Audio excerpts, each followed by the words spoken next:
Paz do Senhor Jesus a todos que nos ouvem.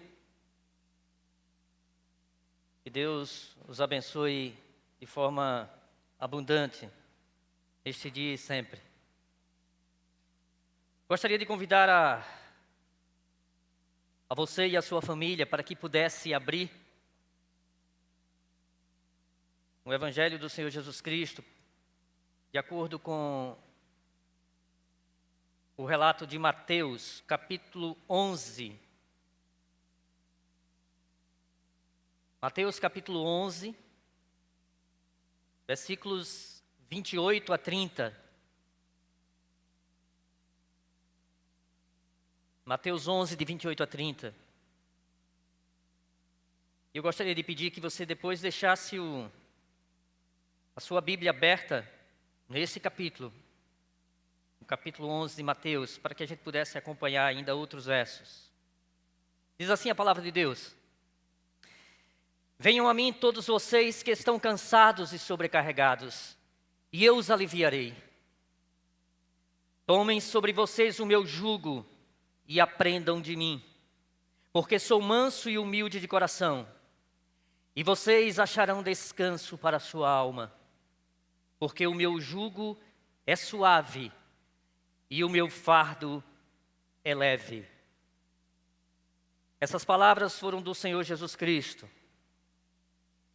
Eu gostaria de, antes de entrarmos em si na reflexão, eu gostaria apenas de lhe dizer algumas coisas. Quando a mensagem do Evangelho ela é pregada, é necessário que você entenda que quando o genuíno Evangelho é pregado, é Deus quem está falando. Quando você ouve uma mensagem fiel das Escrituras Sagradas, você está ouvindo Deus falar, pela sua própria palavra. Então, nós precisamos entender também que a palavra de Deus ela é infalível, ela é eficaz, ela é poderosa. E isso é algo de extrema importância a gente primeiro entender isso. E diante disso, eu quero convidar você a ouvir a palavra de Deus com muita atenção. Ouça a palavra de Deus com muita atenção. Foque nisso nesse momento. Não deixe que nada o distraia. Não deixe que nada o distraia. Deixe você que está em casa, nos assistindo pela internet, deixe para comer depois, para beber água depois, para ir ao banheiro depois. A não ser que você tenha alguma doença, que de repente você não possa esperar. Então, nesse caso, você tem que ir. Mas, se você não for doente e que possa esperar, pare nesse momento e se concentre em ouvir a palavra de Deus. Na hora que a palavra de Deus está sendo pregada, é Deus quem fala na sua escritura. Então nós precisamos dar atenção. Então não é hora de distrações. Quantas vezes nós já ouvimos a palavra de Deus? Quantas vezes nós já ouvimos o maravilhoso convite da graça, o mais importante dos convites? E apesar disso, quantas vezes os nossos corações não ficaram endurecidos? Quantas vezes nós fizemos tão pouco caso da mensagem do Senhor Jesus? No texto lido de Mateus, nós temos então o mais importante dos convites, o convite de Jesus. E o Senhor Jesus, nesse convite, faz 4 advertências extremamente importantes. E nós vamos nos ater a elas. A primeira advertência é o perigo de você rejeitar a mensagem por causa do pregador. É o primeiro perigo. Observe no versículo 18 desse mesmo capítulo. Jesus, nesses versículos, ele vai mostrar o contexto, ou seja, o contexto da situação em que ele falou essas palavras, antes dele fazer o mais importante dos convites. Diz assim o texto: Pois veio João, que não comia nem bebia, e as pessoas diziam: ele tem demônio. João Batista foi o maior dos profetas, De acordo com Jesus, daqueles nascidos de mulher, ninguém foi maior que João Batista. João Batista pregava para o povo a necessidade do arrependimento e pregava absolutamente sobre Jesus. E ele disse sobre Jesus: eis o Cordeiro de Deus que tira o pecado do mundo. E apesar dele pregar a palavra de Deus, de João Batista pregar a palavra de Deus, cheio do poder do Espírito Santo, muitos dos que ouviam diziam: ele tem demônio. E rejeitavam a mensagem. Por quê? Rejeitavam a mensagem por causa do pregador. Agora observe o versículo 19. Veja o versículo 19. Veio o Filho do Homem comendo e bebendo, e as pessoas dizem: eis aí um glutão e bebedor de vinho, amigo de publicanos e pecadores. Então agora o povo não estava rejeitando João Batista, um homem, mas eles estavam rejeitando o próprio Deus encarnado, eles estavam rejeitando o Senhor Jesus Cristo. Ele que é o Deus que habitou entre nós, cheio de graça e de verdade, ele estava sendo rejeitado. O povo então estava rejeitando a voz do próprio Filho de Deus. As pessoas chamaram de Jesus de glutão e bebedor de vinho, amigo de publicanos e pecadores, e rejeitaram a sua mensagem. Eu quero te advertir, para que você nessa hora, nesse momento, para que você, por causa de alguma antipatia ou preconceito à minha pessoa, você não deixe de ouvir a voz de Deus. Que você não ouça essa mensagem meramente como um crítico, mas que você entenda, como eu disse no início, que o que está sendo exposto aqui é a palavra de Deus. Você entenda que é a palavra de Deus que está sendo exposta nessa hora. A segunda advertência que Jesus faz, a primeira foi sobre o pregador, de rejeitar a mensagem por causa do pregador. A segunda é o perigo de você rejeitar a mensagem, apesar das grandes evidências do poder de Deus. Veja os versos 20 a 22. Jesus vai falar aqui, nesses versos 20 a 22, sobre algumas cidades. Diz assim o texto: então Jesus começou a repreender as cidades nas quais ele tinha feito muitos milagres, pelo fato de não terem se arrependido. Ai de você, Corazim, ai de você, Betsaida, porque se em Tiro e em Sidom, se tivesse operado os milagres que foram feitos em vocês, há muito que elas teriam se arrependido com pano de saco e cinza. Mas eu digo a vocês que, no dia do juízo, haverá menos rigor para Tiro e Sidom do que para vocês. Essa cidade, amigos e irmãos, eram cidades ao redor do lago de Genazaré. O lago de Genazaré era um extenso lago de água, obviamente de água doce. E ela também é chamada de Mar da Galileia ou Mar de Tiberíades. Nessas cidades, cegos viram, aleijados andaram, leprosos foram purificados, surdos ouviram, mortos foram ressuscitados naquela região. E apesar dessas cidades verem os milagres de Deus, verem o poder de Deus, a manifestação do poder de Deus através de Jesus, o seu Filho, essas cidades fecharam o coração para o Evangelho, fecharam o coração para o convite da graça do Senhor Jesus Cristo, fecharam o coração para o convite mais importante do mundo. No verso 23, Jesus disse: E você, Cafarnaum, pensa que será elevada ao céu? Será jogada no inferno. Porque se em Sodoma se tivesse operado os milagres que foram feitos em você, ela teria permanecido até o dia de hoje. Cafarnaum era a cidade onde Jesus morava. Era onde ele passou o maior tempo do seu ministério. Foi o lugar que mais ouviu Jesus ensinar e que mais presenciou os seus milagres. Mas apesar de tudo isso, aquela cidade não escutou a voz do Evangelho. Aquela cidade não deu atenção à palavra de Deus. Cafarnaum era a cidade onde Jesus morava.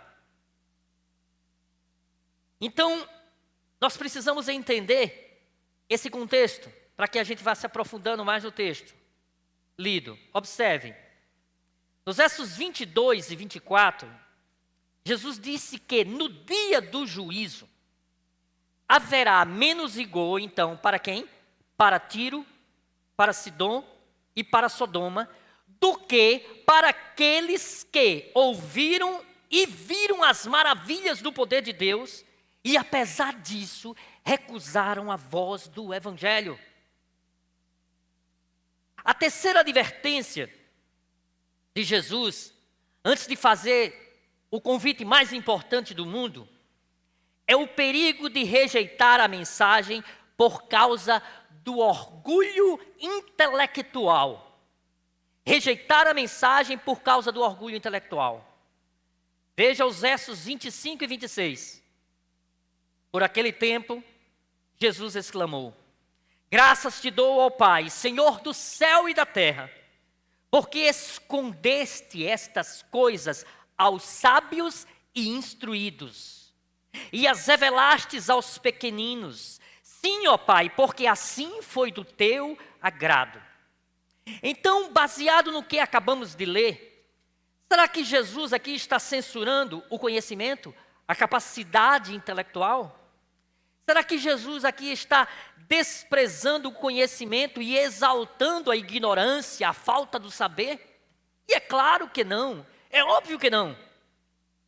Não é o conhecimento que está em oposição à fé, não é o conhecimento, mas é o orgulho intelectual. É a pessoa olhar para o Evangelho e dizer: ah, isso aí é muito simples, isso aí é muito básico, isso aí eu já sei demais. Na realidade, eu quero é algo mais profundo. Eu quero é algo que desperte a minha reflexão. Eu quero, na realidade, é algo que venha aguçar a minha inteligência. Irmãos e amigos, quantas pessoas rejeitam o Evangelho não por causa do conhecimento, mas por causa do orgulho intelectual. É por isso que Jesus chamou mais gente simples do que aqueles que se julgam sábios, poderosos. Porque o orgulho intelectual fecha as portas para o entendimento das boas novas da salvação. E a última advertência que Jesus faz sobre a barreira do maior convite do mundo, que é o convite da graça, é o perigo de rejeitar a mensagem por não entender que Deus só nos fala por meio de Jesus Cristo. Deus só nos fala por meio de Jesus Cristo. Observe o versículo 27. Jesus diz: tudo me foi entregue por meu Pai. Ninguém conhece o Filho a não ser o Pai, e ninguém conhece o Pai a não ser o Filho e aquele a quem o Filho o quiser revelar. Entenda isso. Você jamais vai chegar a Deus, você jamais vai chegar à salvação por sua iniciativa. Você jamais vai chegar à salvação por sua análise, por sua investigação acurada, pela sua capacidade de observar os fatos e por causa da sua mente brilhante. Simplesmente porque você é uma pessoa privilegiada, Você é uma pessoa que tem um grande entendimento das coisas e tem uma ótima capacidade de pegar as coisas com facilidade. Você não vai conseguir chegar à salvação. Você não vai abraçar o Evangelho através das coisas que você possui.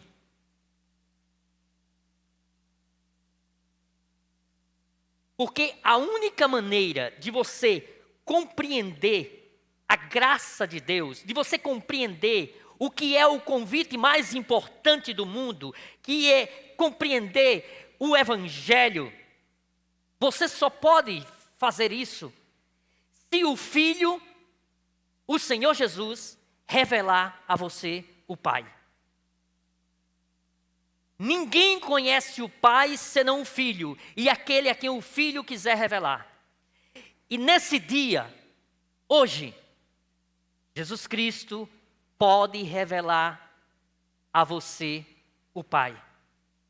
Você que está assistindo essa mensagem na sua casa, Jesus Cristo pode revelar a você o Pai. Nesse dia, agora, você está recebendo o maravilhoso convite da salvação, o mais importante dos convites do mundo. E o que é? O que é esse convite da salvação? Nós vamos destacar 3 coisas sobre esse convite. Primeiro, o convite de Jesus. Segundo, a promessa de Jesus. E terceiro, a vida com Jesus. Veja o convite de Jesus no versículo 28. Venham a mim todos vocês que estão cansados e sobrecarregados, e eu os aliviarei. Esse convite de Jesus é para você, é para mim, é para nós, é para você que está em casa.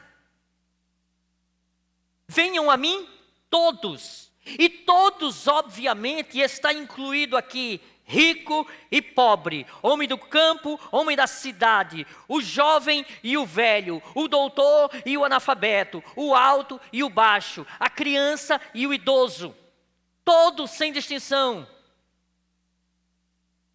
Portanto, se é para todos sem distinção, então este convite é dirigido a você, é dirigido ao seu coração.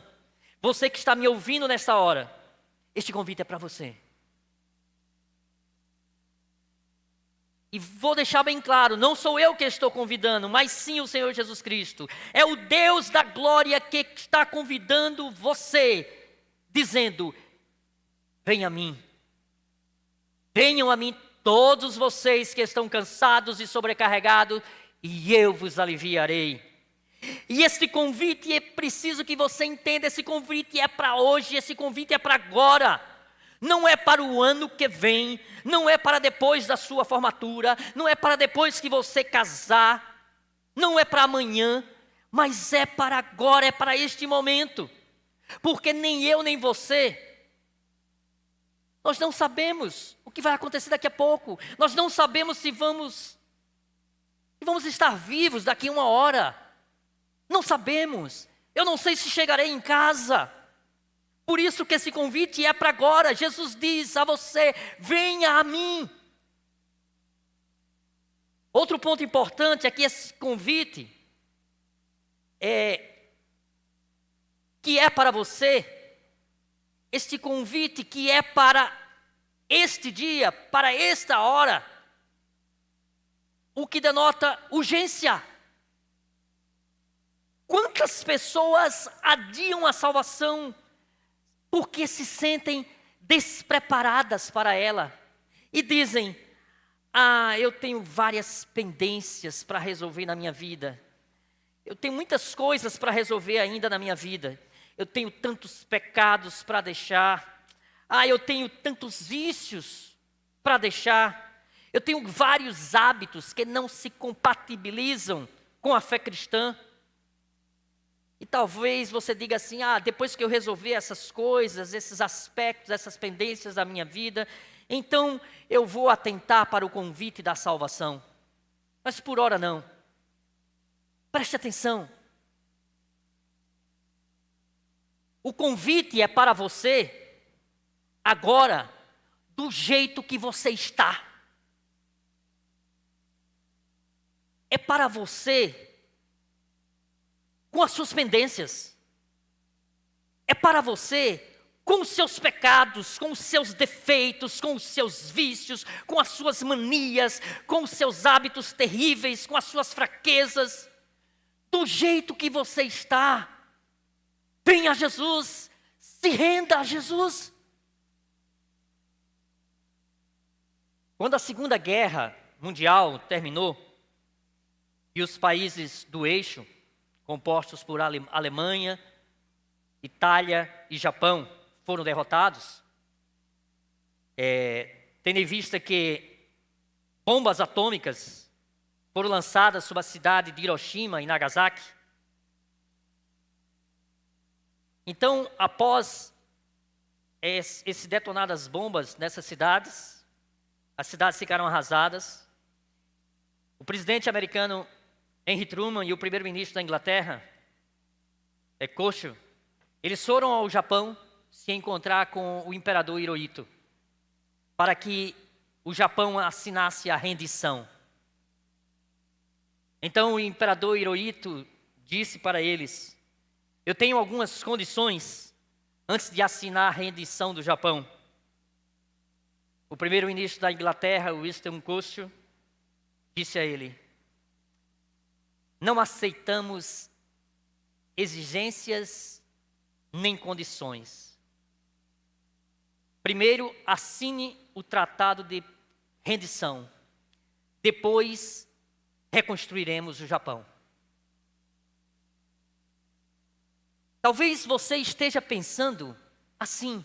Você esteja pensando em estabelecer condições para você ir a Deus, para você vir ao Senhor Jesus. Não! Renda-se! Você precisa se render a Deus. Entregue-se a Ele. Aceite o mais importante convite do mundo. Corra para os braços dEle. E Ele promete aliviar o seu fardo. E Ele promete dar paz à sua alma. E Ele promete quebrar as algemas da sua alma e dar a você a vida eterna. Em segundo lugar, esse convite não é só para todos, não é só universal, mas é também um convite pessoal. Venha a mim, disse Jesus. Muitas vezes nós colocamos a igreja na frente de Jesus. Não é a igreja, não é a denominação, não é uma cerimônia, não é um ritual, não é um credo religioso. Jesus disse: venha a mim. E Ele, somente Ele pode aliviar a sua alma. E somente Ele pode dar descanso ao seu coração.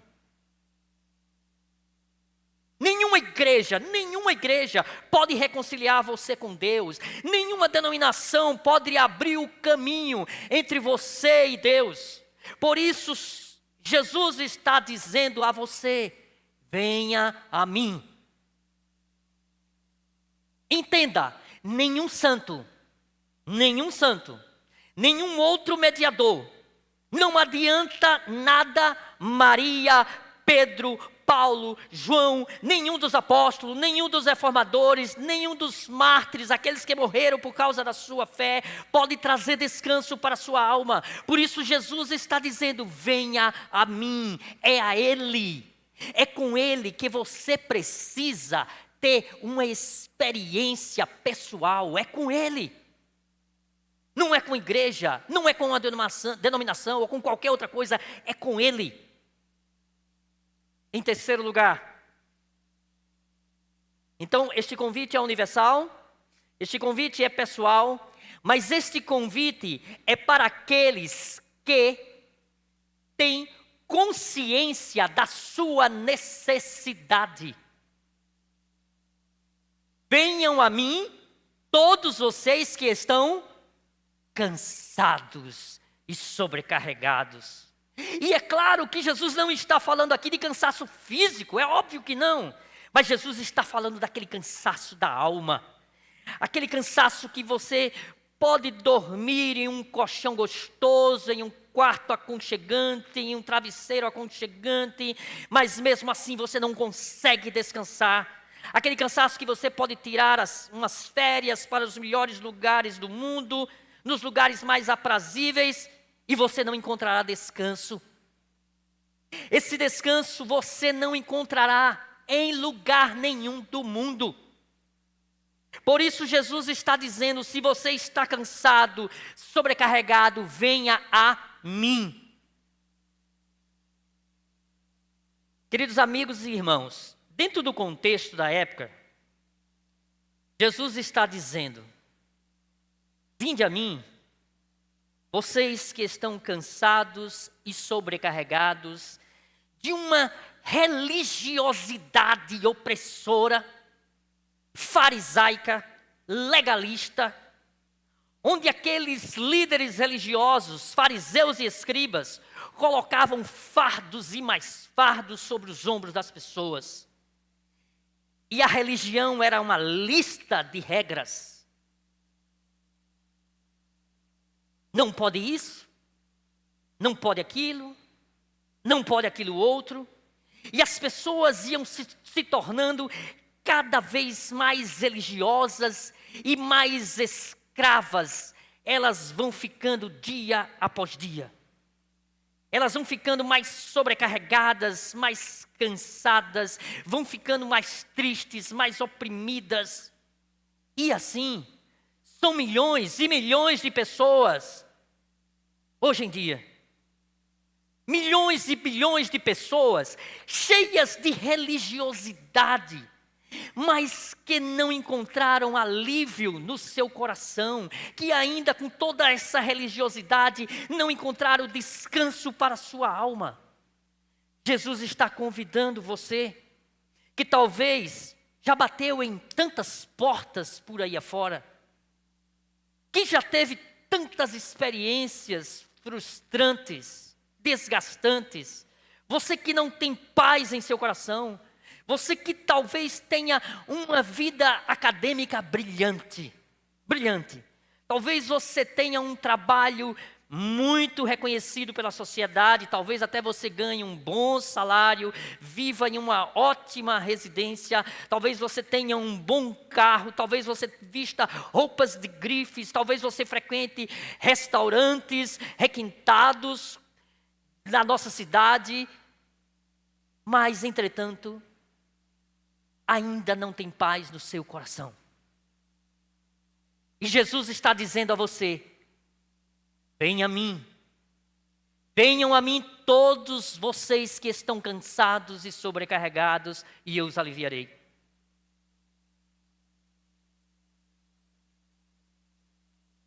Se o cansaço não é físico,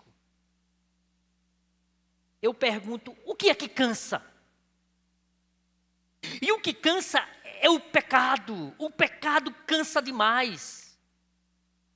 Há pessoas cansadas, extremamente cansadas pelos seus pecados. Essas pessoas podem ter condições de frequentar os melhores bares da nossa cidade, aqueles mais elitizados, tomar as bebidas mais caras e requintadas disponíveis. Essas pessoas podem beber então todas as taças dos prazeres. Entretanto, há um desespero existencial que não pode ser aliviado apesar de tudo isso. É o pecado, é a culpa, é o desespero, é a angústia, é o vazio, é a solidão, é a falta de sentido na vida. Jesus está convidando você hoje. Venham a mim. Todos vocês que estão cansados e sobrecarregados, e eu os aliviarei. Você não vai encontrar alívio para essa angústia no último gole de uma boa bebida, na última garfada de uma boa comida, Você não vai encontrar alívio para essa angústia em nenhuma droga, seja ela qual for. Você não vai encontrar alívio para essa angústia no dinheiro e naquilo que o dinheiro pode adquirir. Você não vai encontrar alívio para essa angústia na cama do adultério. Você não vai encontrar alívio para essa angústia nas mais intensas aventuras em qualquer parte do mundo. Não vai. Depois que Jesus faz o convite mais importante, ele vai fazer uma promessa de salvação.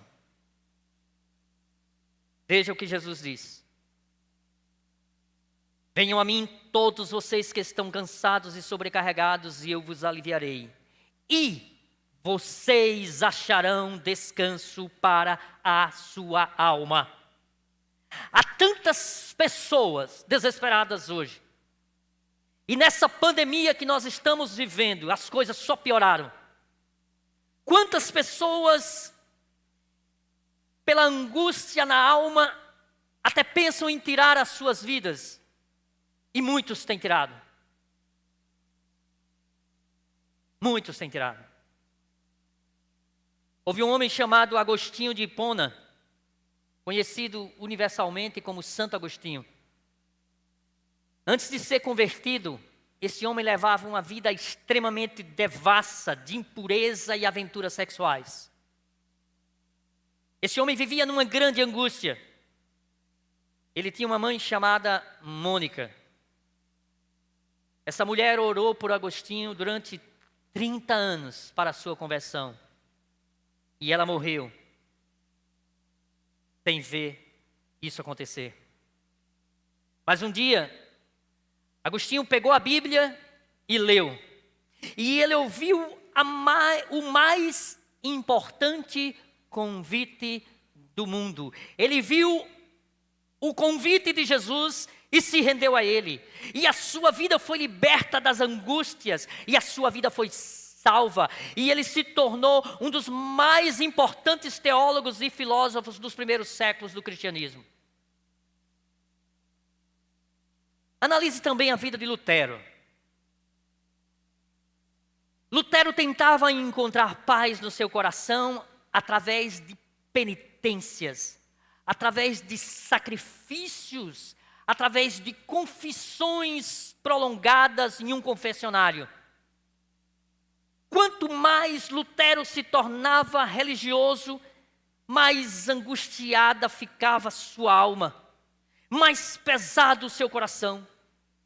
E ele só encontra alívio no dia em que ele entende a graça de Deus, no dia em que ele entende o que é o Evangelho, no dia em que ele entende que a salvação não é pelas obras, mas pela fé em Jesus Cristo. E então ele corre em direção ao Salvador e encontra alívio para a sua alma. Só assim ele encontrou.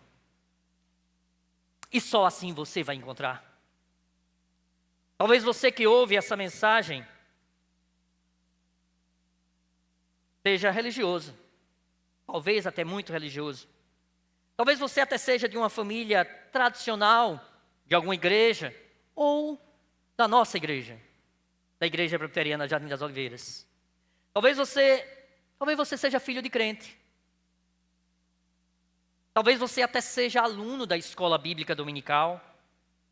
Talvez você até seja membro. Você tem o seu nome no hall de membro da nossa igreja, ou de alguma outra igreja. Mas você ainda não encontrou descanso para a sua alma. Você ainda não encontrou paz para o seu coração. E nesse dia, Jesus convida você dizendo: vinde a mim, você que está cansado e sobrecarregado, oprimido, e eu o aliviarei. Eu vou aliviar você desse seu cansaço, dessa sua sobrecarga. Mas Jesus, ele além de fazer o convite, ele também vai fazer uma oferta. Ele tem para você um novo estilo de vida. Veja o versículo 29. Tomem sobre vocês o meu jugo. Tomem sobre vocês o meu jugo. E o que é jugo? O que é jugo? Jugo é uma canga, aquilo que se bota em cima, né, no pescoço do animal. Então, o jugo mais comum é o jugo duplo. É o jugo duplo, onde se coloca 2 animais da mesma espécie, ou seja, 2 animais da mesma natureza, trabalhando lado a lado, ligado um ao outro. Então, o que é que Jesus está dizendo aqui, quando ele diz, tomem sobre vós o meu jugo? O que Jesus está dizendo é o seguinte: se você vier a mim, eu o convido para caminhar comigo. Eu vou fazer uma aliança com você. Eu vou andar junto com você. Você vai andar junto comigo. Você vai andar do meu lado. Eu vou estar do seu lado. Eu vou ser a sua fortaleza e amparo. Eu vou ser o seu encorajador. Eu vou ser a sua força. Eu não vou abandonar você. Você não vai mais estar sozinho na caminhada da vida. Não. E esse jugo nos fala de 3 verdades. Primeiro, o jugo fala de alívio. Com o jugo, a carga é dividida. Com o jugo, a carga é dividida. Ele vai caminhar com você e ele mesmo vai carregar o seu fardo. Meu querido amigo e irmão, a vida é um fardo tão pesado que você não vai conseguir levá-lo sozinho. Você não vai conseguir. Você pode ter a idade que você tiver. Se você quiser caminhar sozinho, baseado nas suas próprias forças, você vai naufragar, você vai sucumbir. Mas, se agora, nesse momento, você vier a Jesus, Ele vai tomar esse fardo por você e vai dar alívio a você. Em segundo lugar, esse jugo fala também sobre direção. Quando 2 animais estão atrelados num jugo, numa canga, ou seja, estão debaixo da mesma canga, né? Ainda que um animal queira ir para a direita e o outro queira ir para a esquerda, não pode, porque existe algo que os une.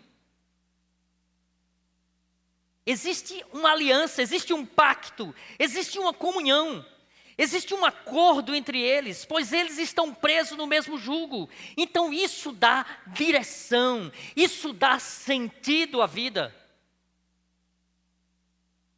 Em terceiro lugar, isso também nos fala de submissão. Fala que eu estou preso a uma aliança.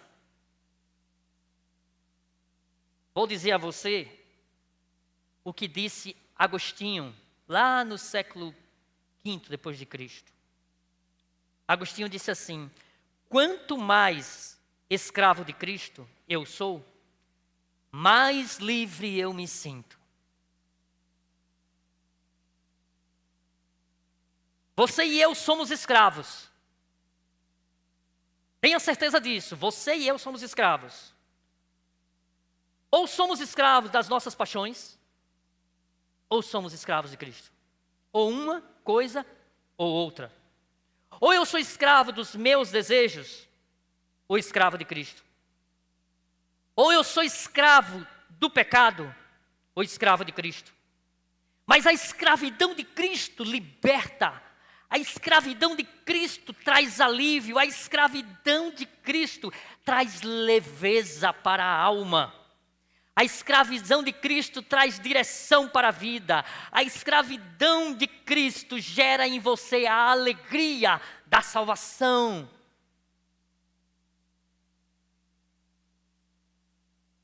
Mas Jesus fala de algo mais.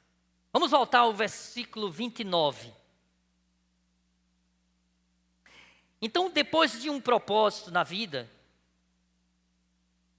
com um jugo duplo, ele diz: e aprendam de mim, porque eu sou manso e humilde de coração.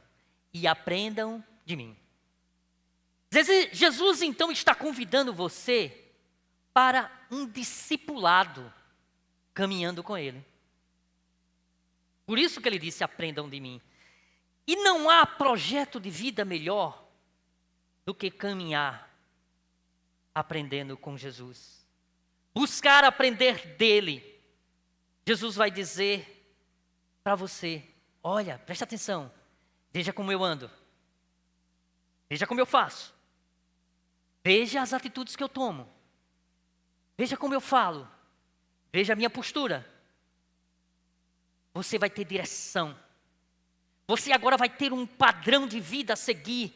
Você vai ter um modelo, vai ter um alvo perfeito em que mirar. Você vai aprender dele. Ele será o seu mestre, ele será o seu Senhor. Ele é quem vai dar diretriz à sua vida. Mas você não vai aprender de alguém autoritário. Mas você vai aprender de alguém que é manso e humilde de coração. Às vezes nós queremos que as pessoas aprendam conosco, não é verdade? Mas às vezes nós somos muito grosseiros. Nós somos muito rudes. Intransigentes. Muitas e muitas vezes nós esmagamos a cana quebrada e apagamos o pavio que fumega, conforme Isaías capítulo 42, versículo 3. Somos intolerantes, somos radicais com os outros, mas extremamente flexíveis com nós mesmos. Mas Jesus, ele é manso e humilde de coração. Jesus é aquele que as crianças pulam no seu colo. Jesus é aquele que até mesmo os publicanos e pecadores, ao invés de serem escorraçados da sua presença, eles têm liberdade para se aproximarem dele, para ouvirem a sua palavra de esperança e de salvação. Aquele que até os leprosos que eram expulsos, rechaçados, alijados da sociedade, malditos, chegavam perto dele e encontravam compaixão e ternura e o toque da graça. É esse Jesus compassivo que chama você hoje, dizendo: vem a mim.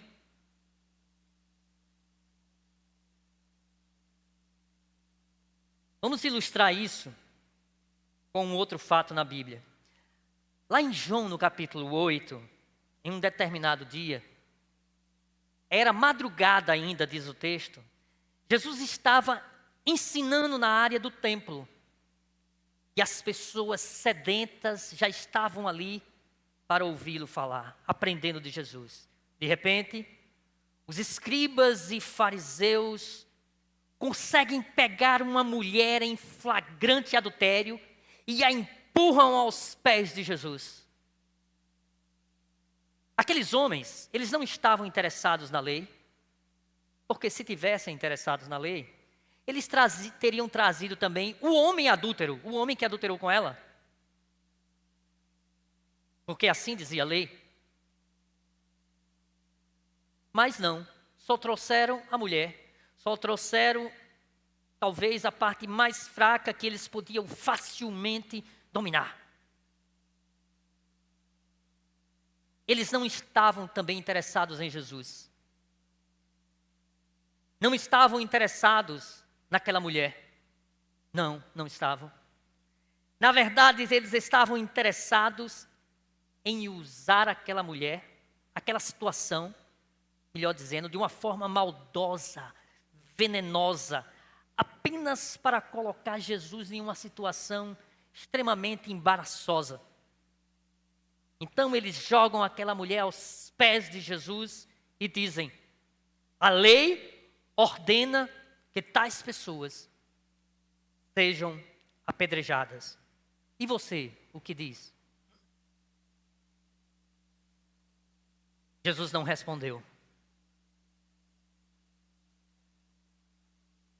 E Jesus então começou a escrever no chão. Nós não sabemos, a Bíblia não diz o que Jesus escreveu. Ele estava, o templo ele era revestido de pedras brutas. E certamente ali havia poeira sobre aquelas pedras. Jesus estava então escrevendo sobre aquelas poeiras, sobre aquela poeira. Mas imagine se Jesus estivesse escrevendo os pecados dos acusadores daquela mulher. Imagine se foi isso. Não sei. A verdade é que João capítulo 8, versículo 7, relata o seguinte: como eles insistiam na pergunta, Jesus se levantou e lhes disse: quem de vocês estiver sem pecado, seja o primeiro a atirar a pedra nela. E os acusadores, tomados pelo sentimento de culpa, pelos seus pecados, eles foram se retirando um a um. Diz o texto: levantando-se Jesus perguntou a ele: mulher, onde estão eles? Ninguém condenou você? Ela respondeu: ninguém, Senhor. Então Jesus disse: também eu não a condeno. Vá e não peque mais. Isso está em João capítulo 8, de 10 a 11. Aquela mulher que já estava condenada pela lei dos religiosos, pelo tribunal da lei, pelo tribunal da consciência, aquela mulher que estava destruída totalmente, mas então ela encontrou o mestre manso e humilde, que apesar da sua condição, da condição daquela mulher, ela recebeu o toque, o convite maravilhoso da graça, o convite mais importante do mundo. O que Jesus disse? Vem a mim. O que ele diz a você? Vem a mim. Você que está cansado e sobrecarregado, eu os aliviarei. Jesus não foi complacente com o erro dela, preste atenção. Jesus não foi complacente com o erro dela. Não foi complacente com o pecado dela. Mas Jesus foi misericordioso para com ela. E este é o nosso mestre. Este é o nosso Deus. Este é o nosso Senhor Jesus Cristo, que é manso e humilde de coração. Veja agora, finalizando o versículo 30, o último verso do texto. Diz assim: porque o meu jugo é suave e o meu fardo é leve. É interessante que a palavra suave, no grego, ela traz a ideia de adequado.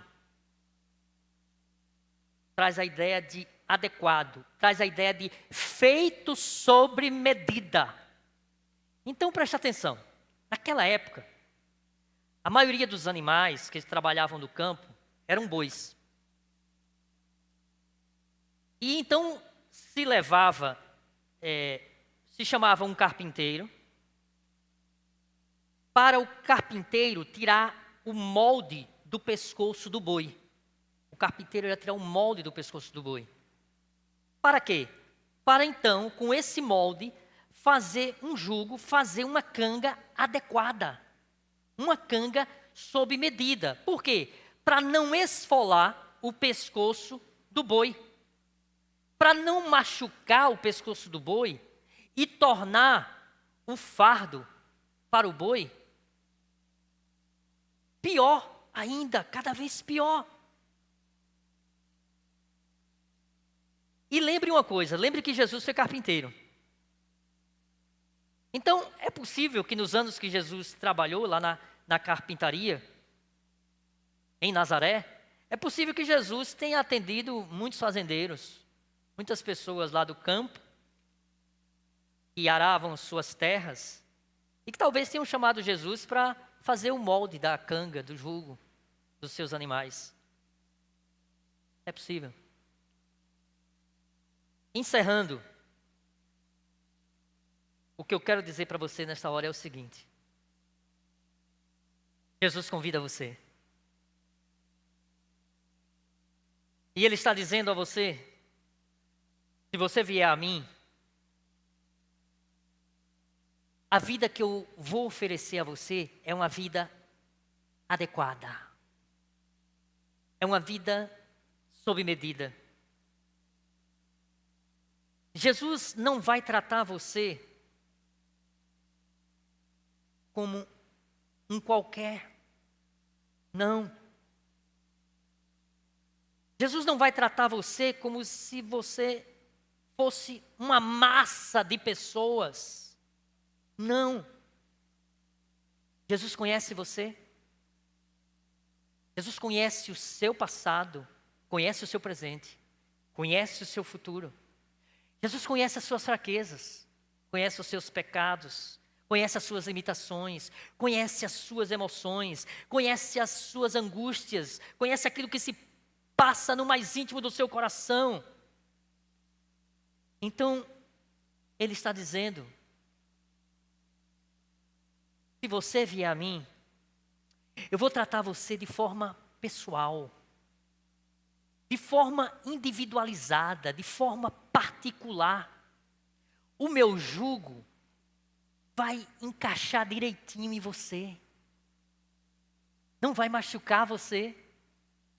Não vai oprimir você, não vai sobrecarregar você, não vai esfolar o seu pescoço, não vai esfolar a sua vida. Ele oferece a você vida plena, vida abundante, vida eterna. E Jesus também disse, o meu fardo é leve, é leve.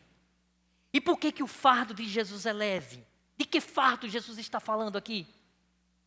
Ele está falando do fardo mais terrível, que nenhum psicólogo consegue tirar da sua mente, que nenhum psiquiatra consegue tirar do seu psique, que nenhum conselheiro consegue tirar das suas emoções, que nenhum médico consegue tirar através de uma cirurgia.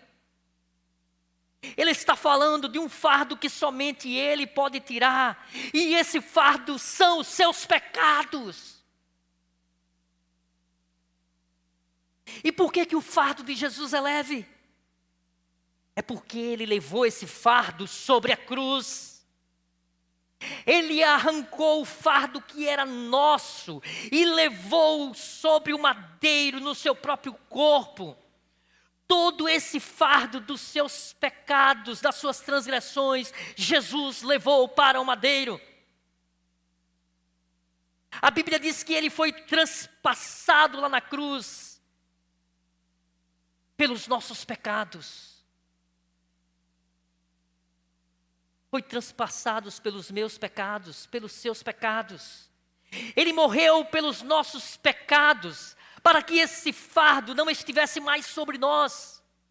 Por isso o fardo de Jesus é leve.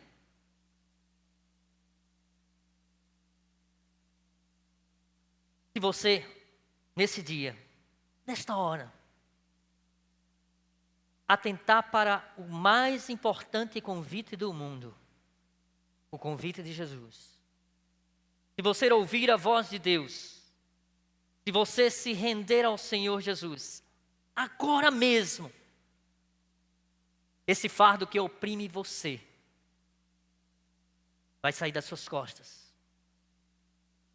E você vai ter alívio, perdão, restauração, reconciliação com Deus.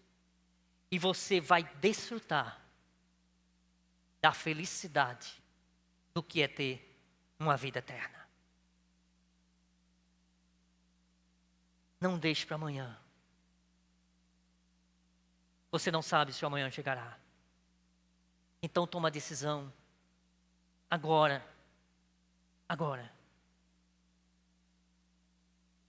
Não recuse o mais importante convite do mundo. Agora é com você. Que Deus te abençoe. Vamos orar.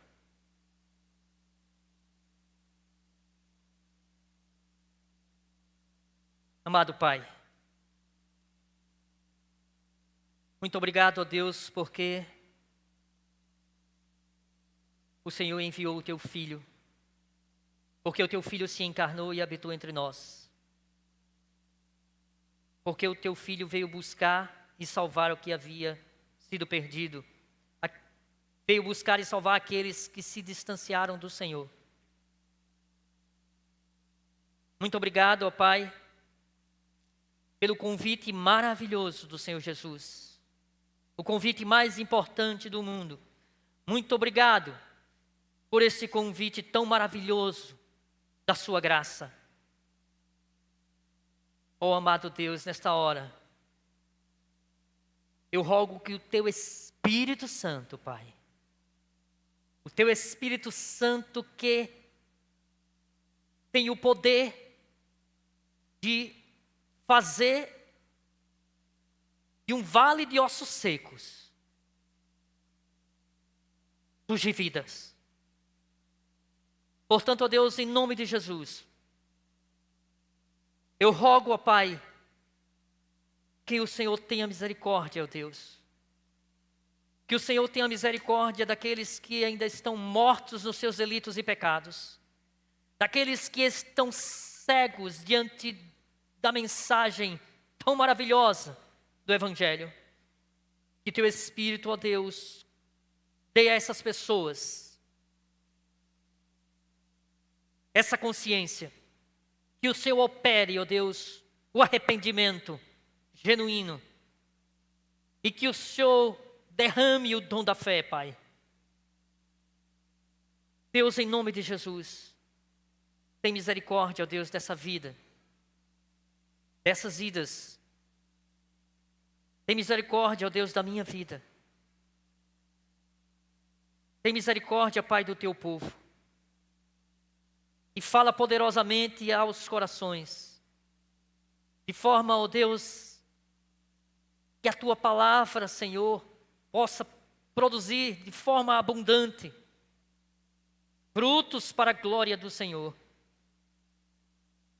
Deus, em nome de Jesus, tem misericórdia daqueles que durante tantos e tantos anos têm caminhado em meio à religiosidade, têm caminhado em meio a uma igreja, têm participado de tantas programações de uma igreja, mas na realidade, Senhor, nunca tiveram uma vida de intimidade com o Senhor. Conhecem a igreja do Senhor, muitos, mas muitos não conhecem o Senhor da igreja.